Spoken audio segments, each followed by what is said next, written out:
protection que les douzième femmes. Ah ah ah ah ah ah ah.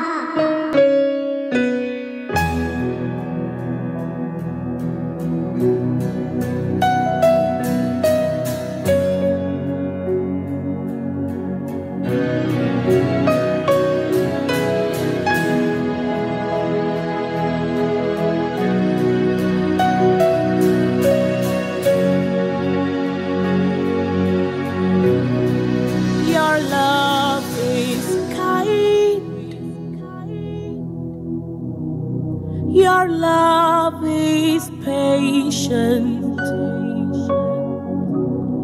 You fill my heart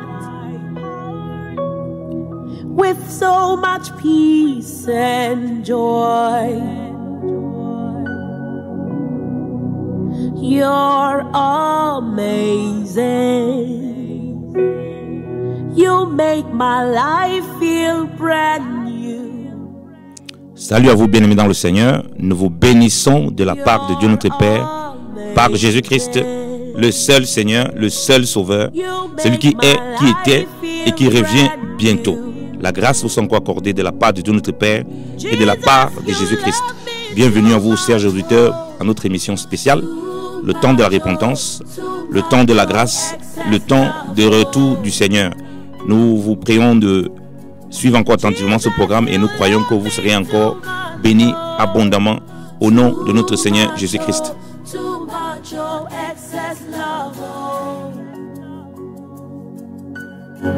Jesus, you love me too much, oh. Too much, oh. Too much, oh. Excess love, oh. Jesus, you love me too much, oh. Too much, oh. Too much, oh. Que le Seigneur vous bénisse abondamment. Nous nous réjouissons de partager encore avec vous la parole du Seigneur.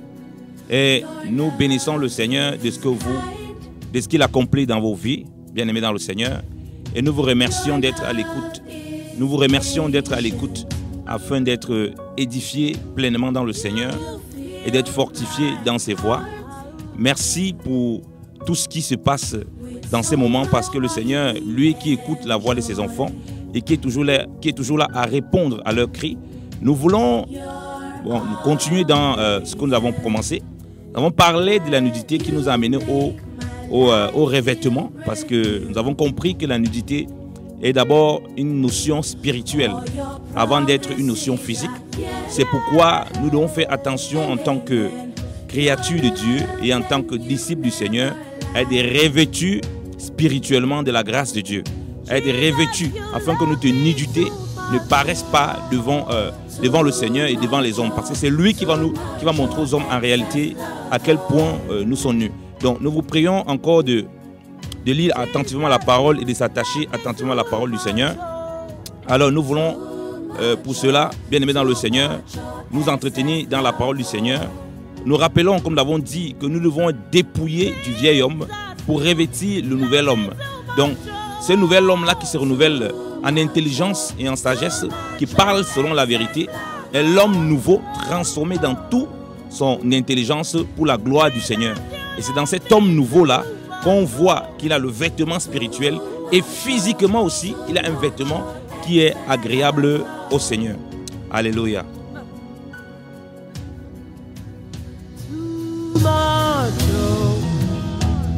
Too much, oh, too much, oh, excess love, oh. Your love for me too much. Alors nous allons continuer dans ce que nous avons commencé. Nous allons continuer à partager la parole du Seigneur.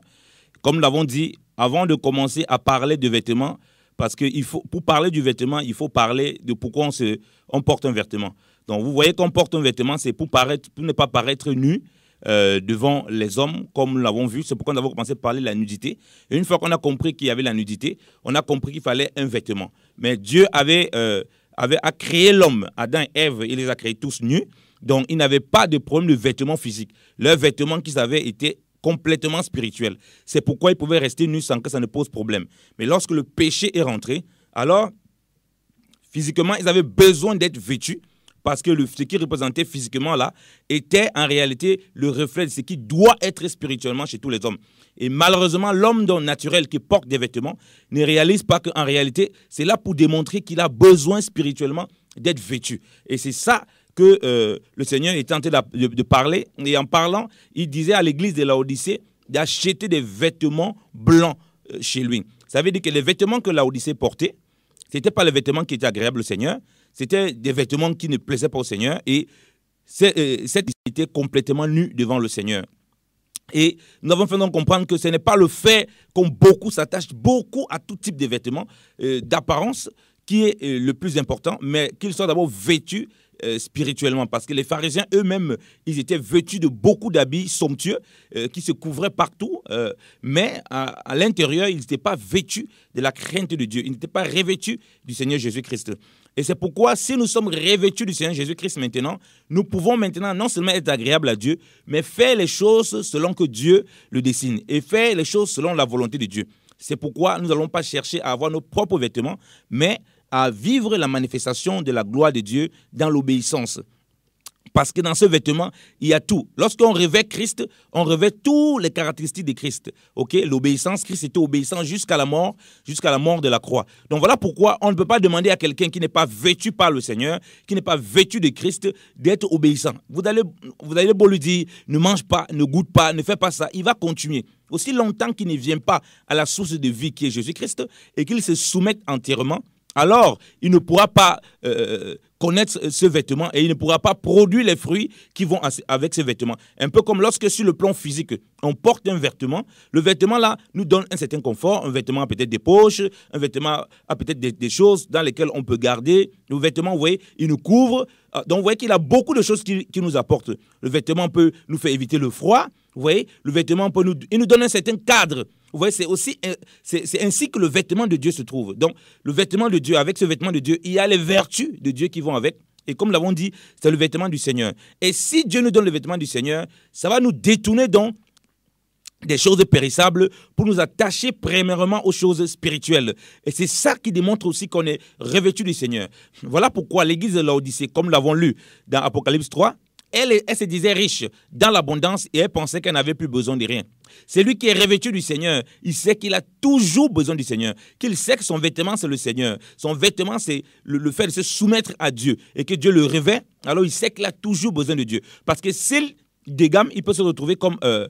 s'il n'est pas obéissant, il peut se retrouver comme Adam, il dit totalement nu. Il peut se retrouver comme l'église de Laodicée, totalement nu. Et là, c'est la confusion totale et il aura besoin d'une véritable repentance pour se remettre sur le droit chemin. Sinon le Seigneur, comme il a dit à l'église de Laodicée, il vomira de sa bouche. Et vous-même, vous savez, lorsqu'on vomit quelque chose, il n'y a personne qui veut manger quelque chose qu'il a vomi. C'est très désagréable. Donc, le Seigneur ne veut pas que nous soyons vomis, il veut que nous soyons revêtus. C'est pourquoi il a demandé qu'on achète des vêtements.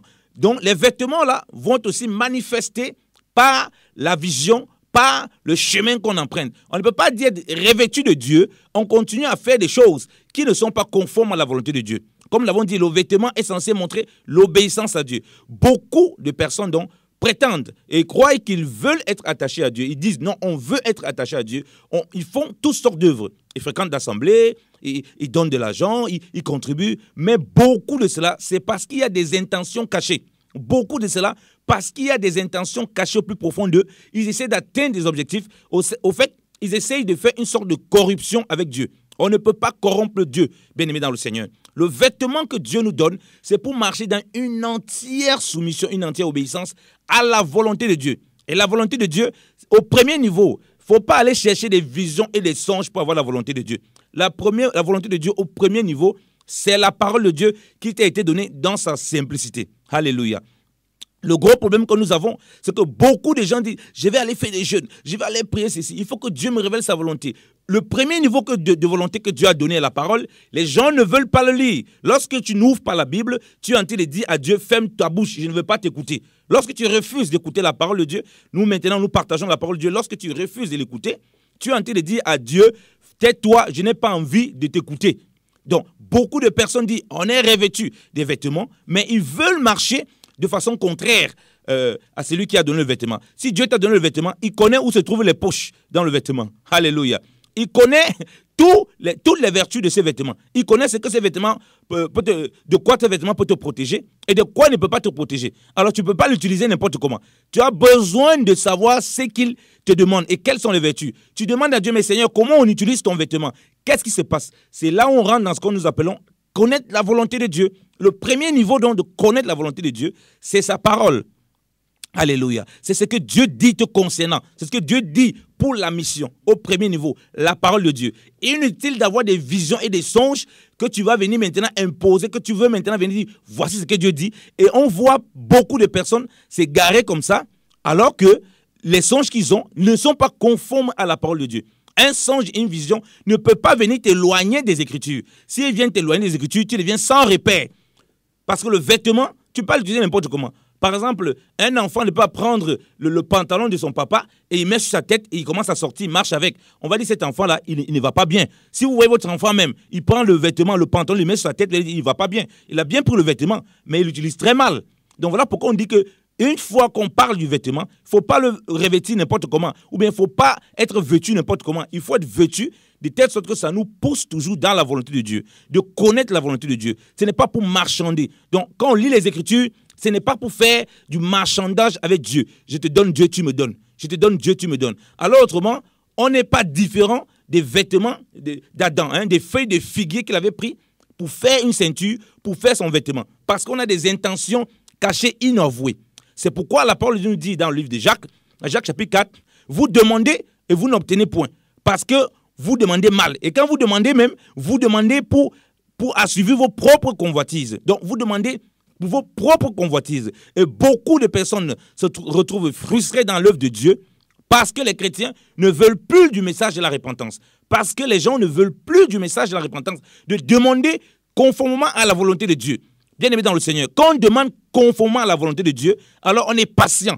Parce qu'on sait qu'on est revêtu de Dieu et qu'il nous préserve de tous les intempéries. L'habit que Dieu avait donné à Adam et Ève, c'était un habit pour l'hiver, pour l'été, pour le printemps, pour la pluie, pour le chaud. Cet habit-là, c'était pour tous les temps. Alléluia. Dieu n'a pas choisi un habit pour une époque. Le vêtement que Dieu les a donné, c'était un vêtement qui couvrait toutes les saisons. Parce que c'est Dieu qui a créé les temps et les circonstances. Voilà pourquoi je vous ai dit que si on s'appuie sur le vêtement que Dieu a donné, en demeurant dans la volonté du Seigneur, on va aimer l'Écriture pour connaître quelle est la direction que Dieu veut nous donner. Parce qu'on ne peut pas dire être revêtu du Seigneur, et on veut faire les choses en dehors de sa parole. Aujourd'hui, il y a beaucoup ce problème-là. Beaucoup de gens ne veulent pas retourner à la parole de Dieu, ne veulent pas lire la parole dans sa simplicité pour la mettre en pratique. Mais on cherche toutes sortes de techniques pour faire nos propres affaires, pour faire notre propre commerce dans les Écritures. Et c'est ça qui amène la frustration. C'est ça qui amène le désarroi. C'est ça qui fait en sorte qu'il y a beaucoup de faux prophètes qui séduisent beaucoup de chrétiens. Voilà pourquoi un faux prophète vient et dit, voici, c'est le jour de ton miracle. Tu cours, tu pars là-bas, tu verses beaucoup d'argent, et puis il n'y a rien. Aucun miracle ne se passe parce que tu as été séduit. Parce que tu ne veux pas suivre la volonté de Dieu avec le vêtement de Dieu. Pour savoir que le vêtement que Dieu t'a donné est largement suffisant. Bien aimé dans le Seigneur. Tu ne peux pas avoir une autre parole que celle que Dieu t'a donnée. La parole que Dieu t'a donnée est entièrement suffisante. C'est de là que doivent découler toutes les autres révélations que tu peux avoir. Mais si une révélation va contenir la parole de Dieu, alors tu t'es séduit toi-même. On te dit, viens ici, c'est le jour de ta délivrance. Mais tu viens, tu n'es jamais délivré. Pourquoi tu pars là-bas? Parce que tu pars avec une intention, non seulement avec une intention d'obtenir des choses et non d'être revêtu de Dieu. Et non de marcher dans la volonté de Dieu. Parce que lorsqu'on marche dans la volonté de Dieu, bien évidemment le Seigneur, on est patient, on s'attend à Dieu, on ne précipite pas, on ne prend pas des raccourcis, on ne prend pas des chemins tortueux, on ne prend pas des chemins qui sont désagréables à Dieu. Lorsqu'on est revêtu de Dieu, revêtu du Seigneur, de son vêtement, on est patient, bien aimé dans le Seigneur. Parce qu'on sait que le Seigneur, il est vivant et qu'il veille sur nous en toutes circonstances. Alléluia. Et qu'il pourvoira à tous nos besoins. Mais lorsque on n'est pas conscient de ça, on se dit, de toute façon, voilà, j'ai tellement de difficultés depuis que j'ai dit que Dieu m'a habillé comme ça, il m'a revêtu, mais pourquoi je ne vois pas les choses dans ma vie, mais pourquoi ce qui se passe, mais qu'est-ce qui ne va pas? Alors la précipitation, l'angoisse, la peur commence à prendre place et on veut contourner les voies de Dieu. Et on commence à aimer cet évangile de prospérité qui passe autant à nous parler des bénédictions, mais on n'a jamais de bénédictions. Cet évangile qui passe autant à nous dit, autant pour moi, on est la tête, mais on est toujours là, on est la queue. Pourquoi? Parce qu'on ne cherche pas de vivre les fruits du revêtement de Dieu. Bien-aimé dans le Seigneur, il n'y a pas un enfant qui se lève, qu'on a accouché, et du jour au lendemain, il devient grand. Cet enfant-là passe par la croissance, et la croissance progressivement. Au fur et à mesure, il croit. Donc, il ne peut pas demander et vouloir les choses de quelqu'un qui a 10 ans, alors qu'il est bébé, il est encore au lait. Ses parents ne vont pas lui donner, parce que ces choses-là vont le détruire. C'est ça la volonté de Dieu. Un bébé, quand il pleure, il veut sa nourriture. Si tu lui donnes autre chose que le lait, là, tu vas rendre cet enfant malade. Et Dieu est un bon père. Il ne peut pas nous donner des choses qui vont nous détruire. Lorsque l'enfant est déjà revêtu, il a les habits du Seigneur, il a besoin de connaître la volonté du Seigneur, comme je dis, pour ne pas être dénaturé et pour ne pas se retrouver nu et aussi pour ne pas faire les choses n'importe comment. Voilà pourquoi les gens veulent tellement vite des choses aujourd'hui et c'est pourquoi ils suivent toutes sortes de prophètes, toutes sortes de docteurs. Ils aiment les messages mielleux, ils aiment les messages qui satisfassent la chair, les messages qui font plaisir à la chair, les messages qui arrangent la chair, les messages qui les confortent dans la chair, les messages effectivement qui les exposent à la nudité spirituelle. Et du coup, quand c'est comme ça, qu'est-ce qu'on fait? On veut entendre ce qui nous plaît et du coup, on s'expose à quoi? À la nudité, parce que, bien aimé dans le Seigneur, il y a plusieurs façons d'être riche dans le monde. On peut être riche parce qu'on pratique des choses lugubres. On peut être riche parce que, voilà, on est attaché à l'amour de l'argent, même si on ne pratique pas les choses lugubres, on sait maman. On peut être riche aussi parce que Dieu nous a enrichis. Vous voyez? Sur le plan matériel comme sur le plan spirituel. Mais beaucoup de chrétiens, lorsqu'ils regardent, beaucoup de disciples, lorsqu'ils regardent les gens dans le monde, ils ont l'impression qu'ils sont dans l'abondance. Ils disent, mais pourquoi sa vie va bien? Mais pourquoi celui-là a l'impression que ça va bien? Comment tu sais que ça va bien? Tu sais dans quoi il a mis sa main? Tu sais dans quoi il est plongé? Tu sais dans quoi il s'est trempé? Tu ne sais pas, bien aimé dans le Seigneur. Donc tu ne peux pas le prendre comme référence. Celui que tu prends comme référence, c'est le Seigneur qui t'a appelé. Et c'est lui qui t'a vêtu. Et lorsqu'il te réveille comme ça, il y a aussi l'onction de Dieu qui coule sur toi pour t'accompagner. Et ne compare donc pas ça avec ceux du monde. Voilà pourquoi tu dois savoir quelle est sa volonté. Et pour atteindre l'objectif que Dieu t'a destiné. Voilà pourquoi quand on est dans le Seigneur et qu'on sait qu'on est revêtu de Dieu, bien aimé dans le Seigneur, on désire sa volonté. On ne cherche pas à suivre toutes sortes de prédications juste pour écouter, pour nous satisfaire la chair. On a soif de connaître la parole de Dieu telle qu'elle nous est donnée pour demeurer dans la crainte de Dieu, pour être toujours revêtu selon le Seigneur. Lisons la parole, peuple de Dieu. Lisons la parole. Nous allons lire 2 Timothée. Qu'on nous dit la parole. 2 Timothée, bien aimé dans le Seigneur. 2 Timothée, chapitre 4, à partir du verset 1. Il est écrit, à partir du verset 1, « Je te somme devant Dieu et devant le Seigneur Jésus-Christ, qui doit juger les vivants et les morts, en son apparition et en son règne. Prêche la parole, insiste dans toutes les occasions, reprend, censure, exhorte avec toute douceur d'esprit et avec doctrine, car le temps viendra auquel ils ne trouvent point la saine doctrine, mais aimant qu'on les chatouille les oreilles par des discours agréables, ils chercheront des docteurs qui répondent à leurs désirs. Et ils détourneront leur oreille de la vérité et se tourneront aux fables. Mais toi, veille en toutes choses, souffre les afflictions, fais l'œuvre d'un évangéliste, rends ton ministère pleinement approuvé. Alléluia. La parole de Dieu nous déclare par la bouche de Paul, Dieu nous dit qu'il viendra un temps où les gens ne supporteront plus la saine doctrine. La Bible dit ici qu'ils aimeront qu'on les chatouille les oreilles. Donc les prédications seront les chatouillements. Un peu comme on voit un bébé, on fait gli gli gli gli sur ses oreilles, on fait gli gli sur son ventre, l'enfant est content, il s'est mis à rire. Les chrétiens voudront des messages qui les confortent dans la chair, des messages dépourvus de la vérité, des messages qui les maintiennent dans le péché, des messages qui les maintiennent dans le désordre, des messages qui les maintiennent dans les voies qui ne sont pas agréables à Dieu. Et il dit que le serviteur de Dieu doit répondre, exhorter et persévérer dans cela. À cause de ceci, de ce qu'il y a des gens qui vont se donner une foule de docteurs. Ils vont aimer ces docteurs qui vont les détourner de la vérité. Ces docteurs qui vont les détourner de la crainte de Dieu. Ces docteurs qui vont les faire s'attacher au siècle présent. Qui vont les faire s'attacher à la convoitise des yeux, à la convoitise du monde. Voilà pourquoi on va passer au temps de prêcher les richesses terrestres On va passer le temps à te prêcher toutes ces choses. Et toi-même, tu n'as pas d'espérance. Tu ne sais même pas de quoi sera fait ton lendemain. Bien-aimé dans le Seigneur, nous qui parlons là, tu ne peux pas savoir même ce qui va t'arriver dans 3 heures de temps. Tu ne peux pas savoir. Si tu ne te soumets pas au Seigneur, tu ne marches pas dans la crainte, tu pourrais être surpris de ce qui va t'arriver. Voilà pourquoi le Seigneur veut qu'on ait les yeux fixés sur lui, le chef et le consommateur de notre foi. C'est aussi pour ça qu'on est revêtu du Seigneur. C'est aussi pour ça qu'on est revêtu de sa crainte pour marcher dans l'amour du Seigneur et pour être obéissant. Il dit que les gens vont détourner leur oreille de la vérité. Ça veut dire quoi? Ça veut dire que la vérité sera prêchée. La vérité sera prêchée, mais les gens ne voudront pas entendre la vérité. Jésus-Christ dit que je suis le chemin et la vérité et la vie. Nul ne va au Père que par moi.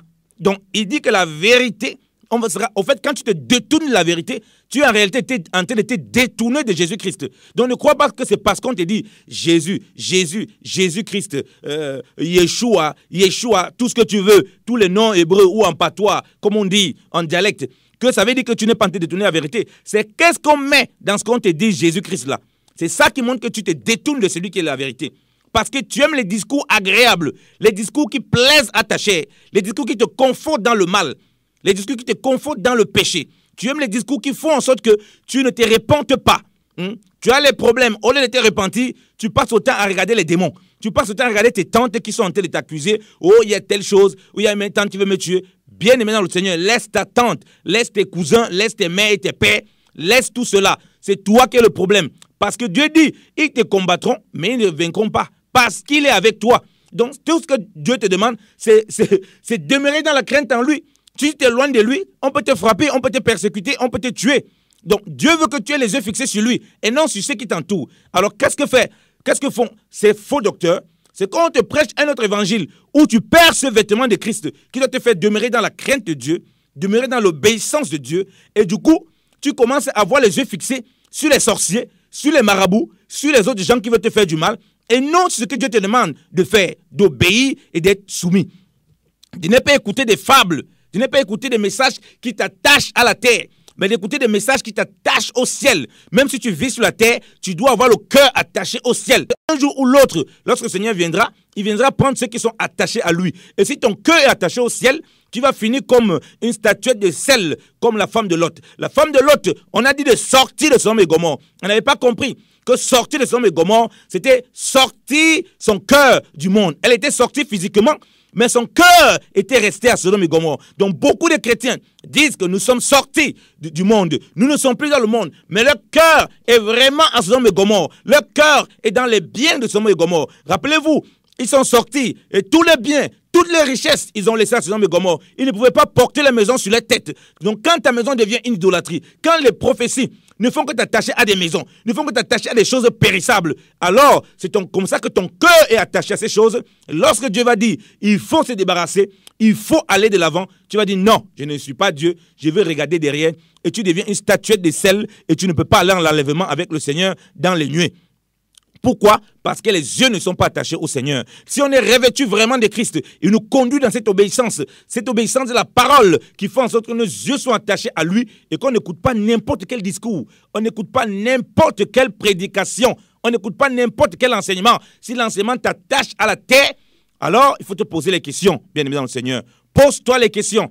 Ce n'est pas que les choses de la terre sont mauvaises, mais c'est que Dieu t'a donné les choses de l'esprit afin de dominer ce qui est terrestre, pour que ce qui est terrestre ne devienne pas ton Dieu.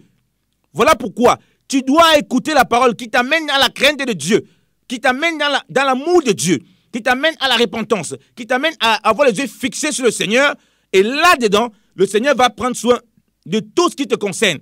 Il va s'occuper de toi matériellement. Il va s'occuper de toi physiquement. Il va te donner la santé. Il va te donner tout. La santé, la famille, le mari, les enfants. Mais si c'est l'inverse que tu veux faire, alors ça c'est l'évangile qui n'est pas de Dieu. C'est un autre évangile. Un évangile qui t'attache qu'au terrestre. Et puis là, tu n'as plus l'espérance. Et tu es nu devant le Seigneur. Tu n'es plus revêtu. Tu ne te rends même pas compte. Pourquoi les gens sont toujours malheureux dans l'église?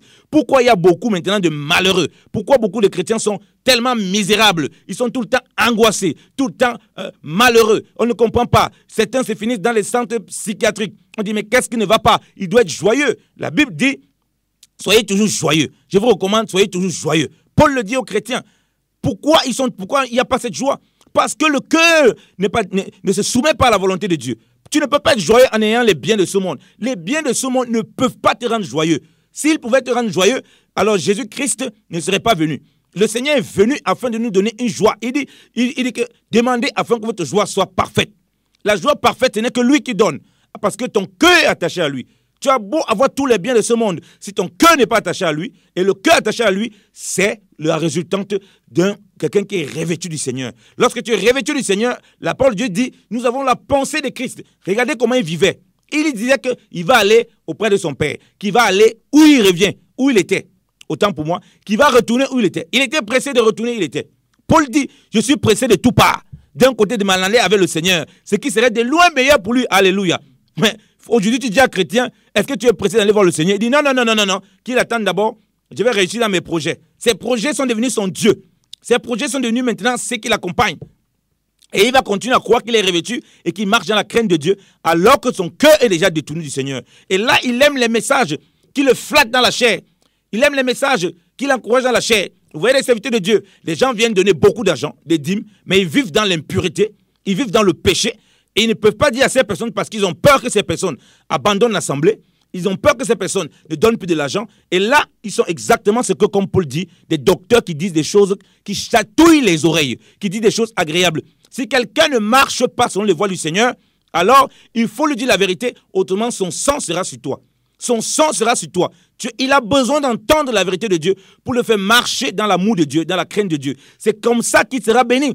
C'est ça la véritable bénédiction. La bénédiction du Seigneur n'est suivie d'aucun chagrin. Cette bénédiction-là, elle ne peut pas s'opérer en dehors de ses voies. Alléluia. Voilà pourquoi si tu es sur la parole de Dieu, tu écoutes la parole de Dieu, nous avons dit, c'est le temps de la repentance, bien aimé Seigneur. Repentez-vous et préparez les voies du Seigneur. Aplanissez les voies du grand roi. Je suis la voix qui crie dans le désert, qui vous dit, aplanissons les sentiers du Seigneur. Préparons-nous à la venue du Seigneur. Combien de chrétiens pensent encore à l'enlèvement de l'Église? Combien de chrétiens pensent encore au retour du Seigneur? Ils ont perdu cette espérance parce qu'on nous a tellement prêché la terre, tellement prêché l'amour des choses de ce monde qu'ils ne réalisent plus que Dieu les aime. Bien aimés dans le Seigneur, Dieu est un bon Père. Tout ce que tu veux, Dieu va te donner, même sur le plan matériel. Mais le problème de Dieu, ce n'est pas ses biens, c'est ton cœur. Est-ce que ton cœur est attaché à lui? Si tu es vraiment revêtu de l'habit de Christ, des habits de Dieu, pourquoi les vertus de ces habits, qui est l'obéissance et s'attacher totalement à Dieu, plus qu'à toute autre chose, tu ne les as pas et tu ne veux pas. Lorsqu'on te prêche la réconciliation avec ta mère et ton père, la réconciliation avec tes frères, avec tes fils, avec tes enfants, tu rejettes, mais tu continues à faire l'œuvre de Dieu. Tu continues à vouloir servir. Tu sais qui? Le Seigneur a dit que si tu te souviens que ton frère a quelque chose contre toi, laisse-la ton offrande. Dieu ne veut pas ton offrande. Laisse-la. Ton offrande est imbibée d'impureté. Parce qu'il dit, laisse-la ton offrande. Va te réconcilier avec ton frère. Puis viens, donne ton offrande. Il est en train de te faire comprendre quoi? Marche dans l'obéissance, dans la crainte de Dieu. Regarde d'abord à Dieu. Pour faire ça, il faut d'abord regarder à Dieu. Tu ne peux pas laisser ton offrande là pour aller te réconcilier avec ton frère si tu ne regardes pas d'abord à Dieu. Quand on regarde maintenant ailleurs, tu dis non, je vais faire l'œuvre de Dieu. Tu fais l'œuvre de Dieu avec beaucoup d'amertume, beaucoup de blessures. Voilà pourquoi il y a des maladies spirituelles bizarres. Les gens ont des kwashiorkors spirituels. Les gens ont des diarrhées spirituelles. Pourquoi? Parce qu'ils ne veulent pas obéir au Seigneur. Ils ne veulent pas. Ça sert à quoi de faire l'œuvre de Dieu? Tu vois bien que dans la maison, tu ne te parles pas avec ton mari. Tu ne te parles pas avec lui. Tu veux quand même venir, toi homme de Dieu, toi servant du Seigneur. Tu veux quand même venir pour apporter la parole. Tu veux quand même venir pour encourager les gens. Tu veux quand même venir pour donner des conseils à ton collègue. Ton collègue ne va pas te croire. Et il n'y a pas la véritable puissance du Saint-Esprit dans cela. Parce que toi-même, tu es en rébellion. Tu es en rébellion avec Dieu. Parce que tu n'es pas attaché à ce qui est impérissable. Laisse ton offrande là, mon frère. Laisse ton offrande. Va d'abord. Arrête d'écouter les messages qui te font plaisir. Va d'abord obéir à ce que Dieu dit. Laisse là ton offrande. Ton offrande s'appelle la prédication. Ton offrande s'appelle les dons que tu donnes aux autres. Ton offrande, ça peut être tout ce que tu vis avec tes collègues, ton travail où tu travailles, c'est aussi une offrande. Parce que tout ce que tu appartient au Seigneur. Ton offrande, ça peut être les cadeaux que tu donnes à tes enfants, que tu donnes à tous ceux qui sont autour de toi. Laisse d'abord ça. Parce que le Seigneur, tu le vois au travers de ton prochain. Laisse d'abord ça. Va te réguler dans le Seigneur. C'est là où tu es en train de rechercher les choses célestes. Parce que lorsqu'on recherche les choses célestes, ce n'est pas les choses invisibles. C'est les choses qui sont attachées d'abord à ce que Dieu veut pour toi Et c'est comme ça que tu marches dans la vie du Seigneur. Voilà pourquoi beaucoup de gens disent, ah, on va alors faire les choses spirituelles comment? Ah, on va faire les choses spirituelles comment? Voilà une chose spirituelle. Va te réconcilier avec ton père. Va te réconcilier avec ta mère. Laisse la rébellion. Va te réconcilier avec ton fils. Laisse la rébellion. Maman, papa, serviteur de Dieu. Le Seigneur dit que tu te rappelles que ton frère a quelque chose contre toi. Ton fils aussi, ton frère. Si tu te rappelles qu'il a quelque chose, tu l'as blessé, il a un grief contre toi, laisse l'offrande là, Dieu n'agrée pas. Laisse ta prédication, laisse tout ce que tu peux faire là. Prends tes pieds, appelle ton fils, dis, mon fils, viens, on s'assoit, on parle. Le Seigneur te guérit, il guérit l'enfant, tu viens, tu donnes ton offrande. Alors là, tu es en train d'écouter la bonne parole et tu n'es pas détourné pour écouter des choses qui te chatouillent. Qu'on ne te flatte pas en te donnant des prophéties. Oui, tu vas aller au Japon. Oui, tu es un grand homme de Dieu. Tu n'es rien devant le Seigneur. Il n'y a personne qui est quoi que ce soit devant Dieu. Nous sommes que des fourmis. C'est Dieu qui nous a pris de la boue et qui nous a élevés. Donc personne ne peut se glorifier de quoi que ce soit. Laisse l'orgueil de côté. C'est l'orgueil. C'est ça que je disais. Les figuiers d'Adam. L'orgueil qui veut te maintenir au fait que tu n'obéisses pas. C'est pourquoi les gens sont attachés à cette doctrine, détournant leur oreille de la vérité. Ne voulant qu'on les chatouille, ne voulant pas qu'on les prêche l'évangile de la croix. Le Seigneur a dit que si tu veux le suivre, tu dois porter ta croix. L'évangile de la croix, c'est ça. On ne veut plus l'évangile de la croix. On veut contourner les voies de Dieu. Tu veux avoir des enfants, mais tu ne veux pas marcher dans la légalité. Tu ne veux pas te marier, mais tu veux quand même avoir les enfants. Et il y a des serviteurs de Dieu qui disent, oui, tu veux avoir les enfants, viens, on va prier pour toi. Alors que tu sais bien que tu marches dans l'impureté. Tu ne peux pas aller avec un homme alors que vous n'êtes pas marié. Mais tu attends quand même que Dieu te bénisse là-dedans. Et puis, on est surpris des conséquences, des choses qui arrivent terribles dans des foyers. Pourquoi? Parce qu'on n'a pas marché dans l'obéissance. Comme nous l'avons parlé, Adam a désobéi. Regardez comment le péché s'est répandu jusqu'à nous. Les conséquences du péché sont graves. Alors, toi, tu veux te marier. Toi, tu veux avoir les enfants. Tu n'es pas marié.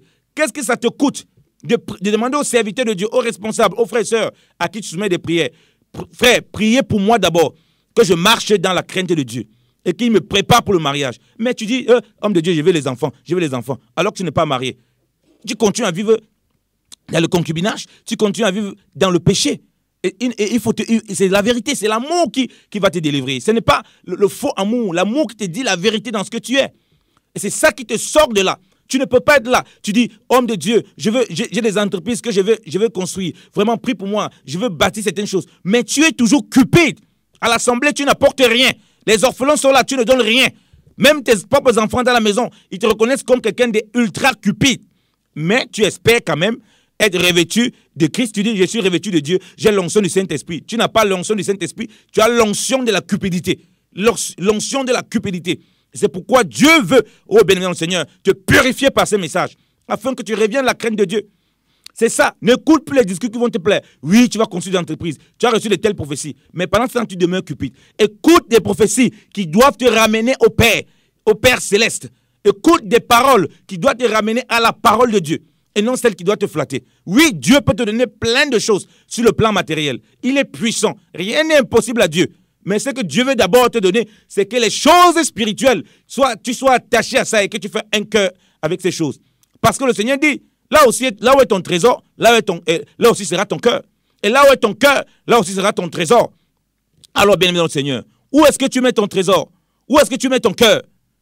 Ton cœur dans les faux docteurs, dans les fausses prophéties, dans les fausses révélations, dans des choses qui t'amènent dans la distraction, dans le péché, dans la débauche, dans la désobéissance, dans la rébellion avec Dieu. Parce qu'à la fin du temps, bien aimé dans le Seigneur, l'enlèvement se fera. Jésus revient bientôt. La Bible ne dit pas Jésus reviendra. Il revient bientôt. C'est un présent pressant.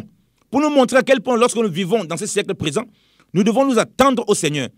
Quand il va venir, s'il vient, ou bien si demain tu quittes ce monde, dans quel état tu seras, bien aimé dans le Seigneur? Dans quel état?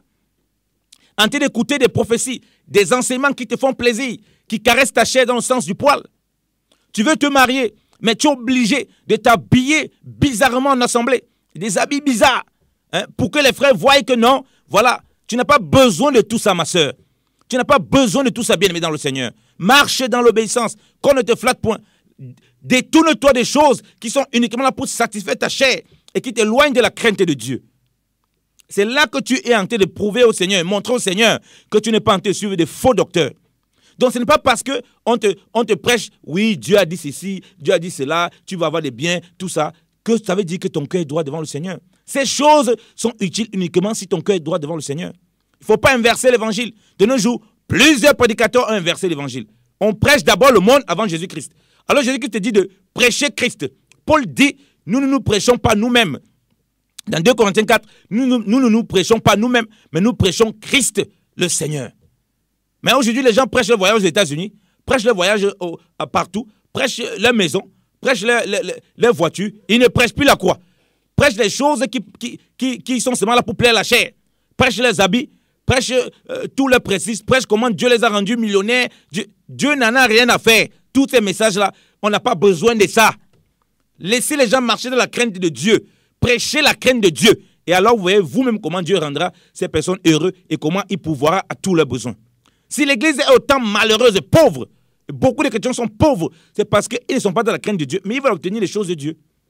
On a prêché tellement de fausseté. On dit, viens à l'église, donne ton offrande, tu seras béni. Jamais.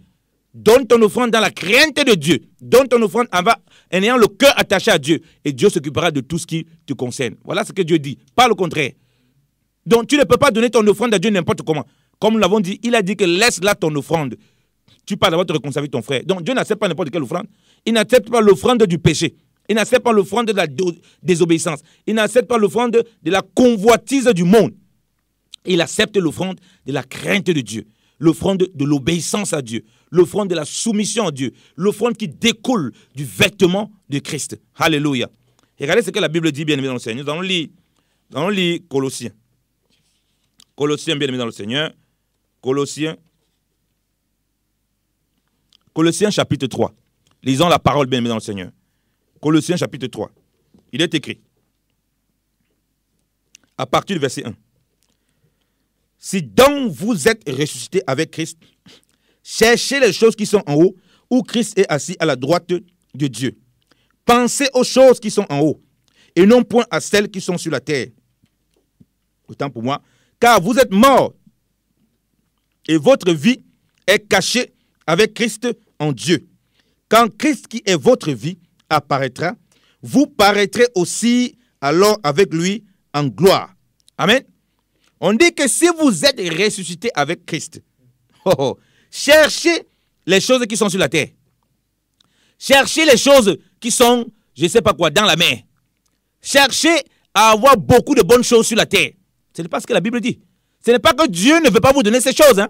Comprenez bien le langage de Dieu. Dieu vous dit d'abord la priorité. Cherchez d'abord les choses qui sont d'en haut. Pensez à votre éternité.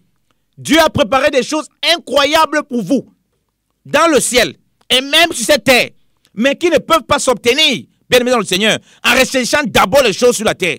Donc ça veut dire que quand tu te lèves le matin, avant de penser à ton travail, pense d'abord à ton éternité.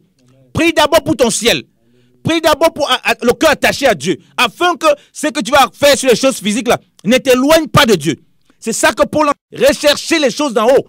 Tu penses que le Seigneur, toutes les promesses du Seigneur, il dit dans sa parole qu'il essuiera nos larmes. Alléluia.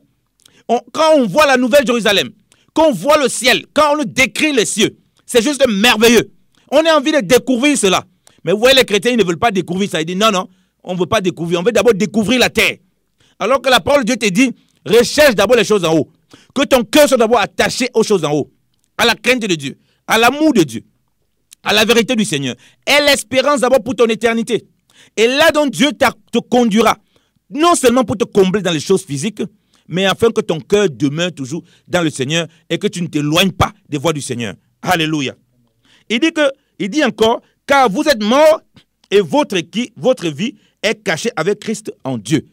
Donc il dit que nous sommes morts concernant les choses du siècle. Vous comprenez que si on ne cherche pas d'abord les choses en haut, lorsque quelqu'un va, vous voyez pourquoi les gens entrent dans les guerres physiques. Si quelqu'un veut l'empêcher de travailler quelque part, il commence aussi à combattre cette personne. Parce que le travail qu'il veut faire là, c'est là où son cœur est. Alors quand tu recherches les choses d'en haut, quand quelqu'un va commencer à te combattre, Dieu va dire laisse-le, il s'agite pour rien. Il sera étonné qu'il combat dans le vide. Alléluia. Puisque c'est Dieu qui tient les clés. Le Seigneur dit, voici j'ouvre une porte, personne ne peut la fermer. Et je ferme, personne ne peut l'ouvrir. Pourquoi donc tu te bats par tes propres, tu essaies de ne force pas. C'est Dieu qui combat pour toi, bien-aimé dans le Seigneur. C'est lui qui est la porte et c'est lui qui, quand il ouvre, personne ne peut fermer. Quand il ferme, personne ne peut ouvrir. Mais quand ton cœur n'est pas attaché aux choses en haut, ils sont attachés à quoi? Bénédiction, dans l'église. Bénédiction, on te prêche bénédiction. Mais tu es là, tu marches tout le temps dans le mal. Tu es là, tu marches tout le temps dans la médisance. Tu marches tout le temps dans la convoitise. Tout ce que tu fais, ce n'est que pour toi. Ce n'est que pour ton propre ego. Tu ne penses jamais à ton prochain. Tu as des voisins qui ont des difficultés. Tu as un peu de moyens. Tu ne peux pas les aider.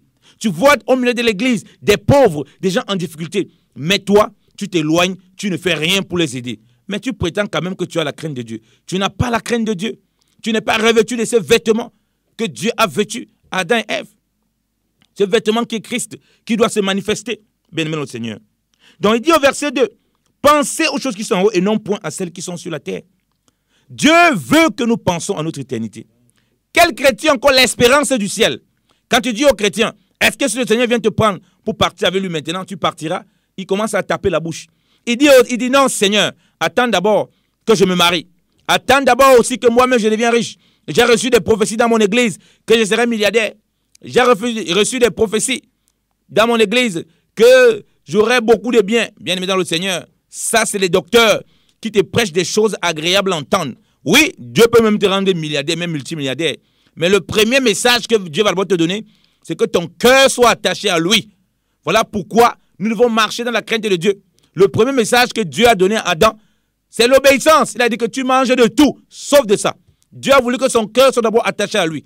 Parce que lorsque Dieu donne le commandement à Adam, c'est pour le tenir à la soumission à Dieu. Et non à faire n'importe quoi. Oui, Dieu veut que tu profites du pays. Dieu veut que tu profites de toutes les bénédictions, même sur le plan matériel. De toutes les choses. Il n'est pas contre. Mais il te dit, ton cœur doit d'abord être attaché à moi. C'est pourquoi le plus grand commandement, c'est quoi? Le plus grand commandement, c'est quoi? C'est que tu aimeras les choses que Dieu a créées sur la terre, les poissons, les mains, ton boulot, ton travail, c'est ça? Le plus grand commandement, tu aimeras l'Éternel, ton Dieu, de tout ton cœur, de toutes tes forces, de toutes tes pensées. Et ton prochain comme toi-même. Quand tu aimes Dieu de toutes tes forces, il y a encore la place pour quoi? De tout ton cœur. Il n'y a plus la place pour autre chose. Dieu prend toute la place. Voilà pourquoi, quand tu as compris ça, tu ne t'embrouilles plus, bien aimé dans le Seigneur, à aller à tout vent les doctrines. Oui, c'est le jour de ta récolte. Tu as sémé quand pour récolter, bien aimé dans le Seigneur? Tu as sémé ou quoi? C'est les messages bizarres qui n'ont rien à voir avec l'évangile du salut. Tu as sémé quoi pour récolter? La Bible dit que celui qui sème selon l'esprit moissonnera aussi selon les choses de l'esprit. Celui qui sème selon la chair moissonnera de la chair la corruption. Galates 6 nous le dit, qu'on ne se moque pas de Dieu. S'aimer par l'esprit, c'est marcher dans la crainte de Dieu. Regarder les choses d'en haut, s'attacher aux choses d'en haut. Penses-tu vraiment au ciel, à ton éternité? Ou bien tu penses aux choses de la terre? Regarde quand tu te lèves le matin, qu'est-ce qui te préoccupe? Quelles sont tes pensées? Est-ce que c'est de désirer de marcher dans la statue parfaite de Christ, de marcher comme Christ a marché, d'avoir domination, autorité sur toutes les choses périssables, de telle sorte que ce n'est pas elle qui dicte tes voies, de telle sorte que ce n'est pas ces choses qui décident comment tu vas marcher, mais que c'est le Seigneur. Et quand c'est comme ça, tu es prêt à abandonner, à sacrifier Isaac, comme Dieu a demandé à Abraham de sacrifier Isaac. Parce qu'il savait que Dieu était puissant pour ressusciter cet enfant d'une certaine façon, alors qu'il n'avait jamais vu de résurrection. Pourquoi? Parce que son cœur était attaché au Seigneur. Parce qu'il cherchait premièrement les choses d'en haut. Abraham, il vivait dans les tentes parce qu'il s'attendait à ce qui est éternel. Alléluia. Lisons la parole de notre Seigneur. Oh, merci Saint-Esprit. Voilà Abraham, notre Père dans la foi. Il nous montre le chemin. Alors, lisons Hébreux. Hébreux chapitre 11. Hébreux chapitre 11. Hébreux chapitre 11. À partir du verset 8. Il est écrit: par la foi, Abraham étant appelé, obéit pour aller en la terre qu'il devait recevoir en héritage. Et il partit sans savoir où il allait.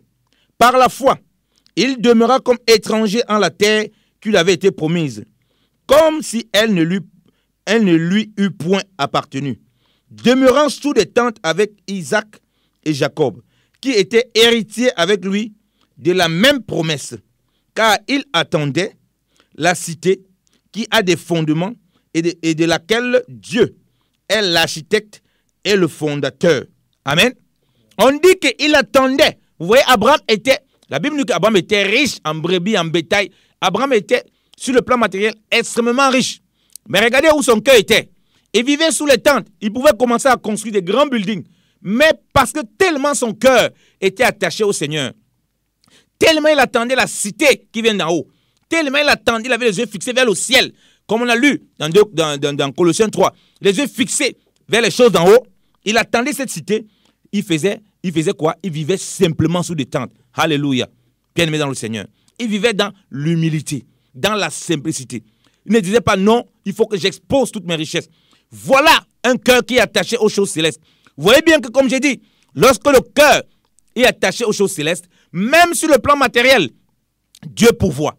Dieu l'a mené avec toutes sortes de richesses. Abraham. Regardez le cœur d'Abraham. Donc, il n'était pas riche comme beaucoup des rois du monde. Ces rois du monde qui n'avaient pas la foi, leur Dieu était leur bien. Parce qu'ils n'étaient pas revêtus du vêtement de Dieu. Leur Dieu était tout leur bien. Donc, quand ils mouraient, vous voyez même à l'Égypte antique, et même dans beaucoup de traditions, lorsque le roi meurt, on l'enterre avec plein de ses bijoux, avec des trucs. Alors qu'il va mourir, il ne va pas partir avec. Quand tu meurs là, le côté spirituel là, ce n'est pas ton corps qui part là-bas. Tu vas là-bas, ton homme intérieur, c'est lui qui va là-bas. Alléluia. Mais Dieu dit qu'Abraham regardait quoi? À la cité qui a des fondements, de laquelle Dieu est l'architecte et le fondateur.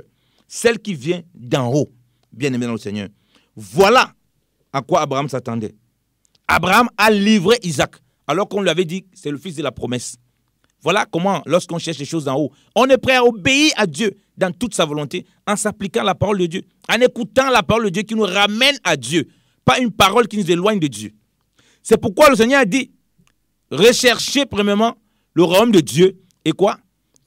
Et sa justice. Ou bien il a dit, recherchez le royaume de Dieu et toutes les voitures du monde, et toutes les richesses du monde, et tous les vélos du monde, et toutes les maisons du monde, et tous les business du monde, et toutes les positions, je ne sais pas quoi, des dirigeants, de quoi que ce soit. Recherchez ça? Non. Recherchez le royaume de Dieu et sa justice. Il a dit que vous sera donné par-dessus tout. Lorsqu'on recherche le royaume de Dieu et sa justice, le Seigneur lui-même se charge de nous apporter ce qui est nécessaire pour la conduite. Il ne faut pas inverser l'évangile. L'inverse de ça, ce n'est plus l'évangile de la croix, c'est un autre évangile dont Paul parle dans le livre de Galates 1. Et il dit que si quelqu'un vient et nous prêche un autre évangile, un autre Christ, qu'il soit anathème. Paul lui dit recherchez les choses qui sont en haut et non point celles qui sont sur la terre. Christ lui dit que recherchez premièrement le royaume des cieux et sa justice. Et toute chose vous a donné par-dessus tout. Et nous on dit la même chose. Alors quelqu'un vient vous dire autre chose. Alors bien dans le Seigneur, il faut savoir de quel esprit il est animé. Donc, Dieu n'est pas contre le fait d'avoir des biens dans ce monde.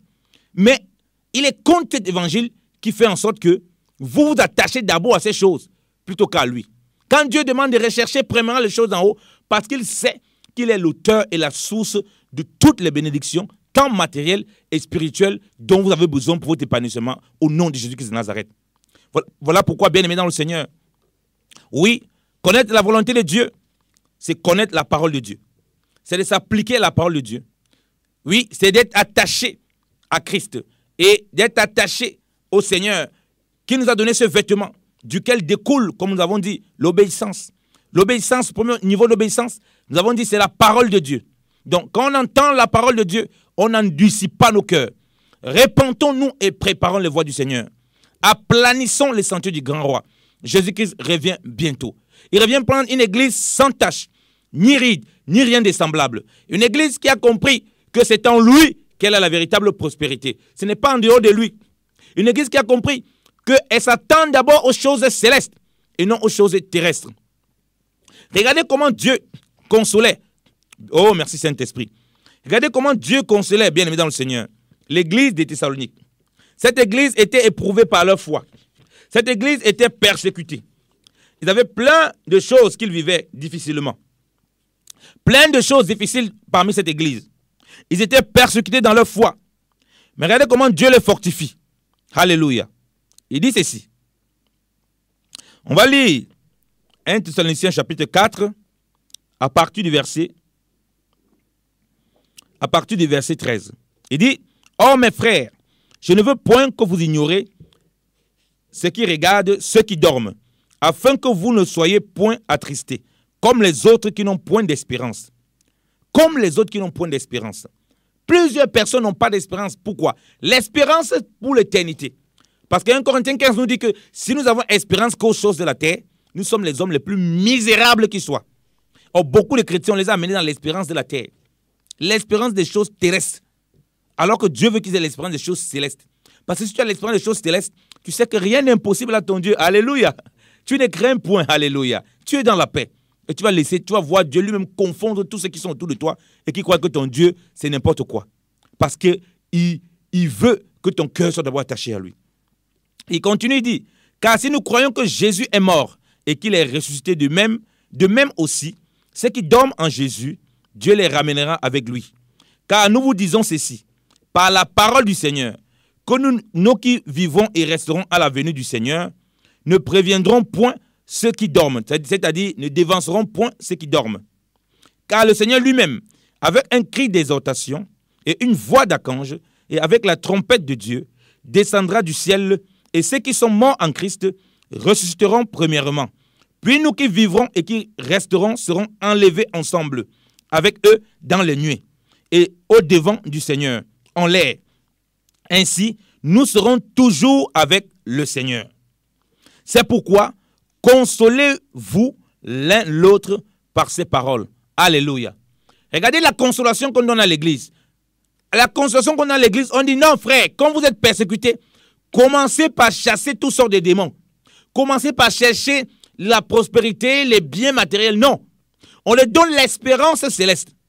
Paul savait que s'ils perdent cette espérance céleste, alors leur foi est vaine.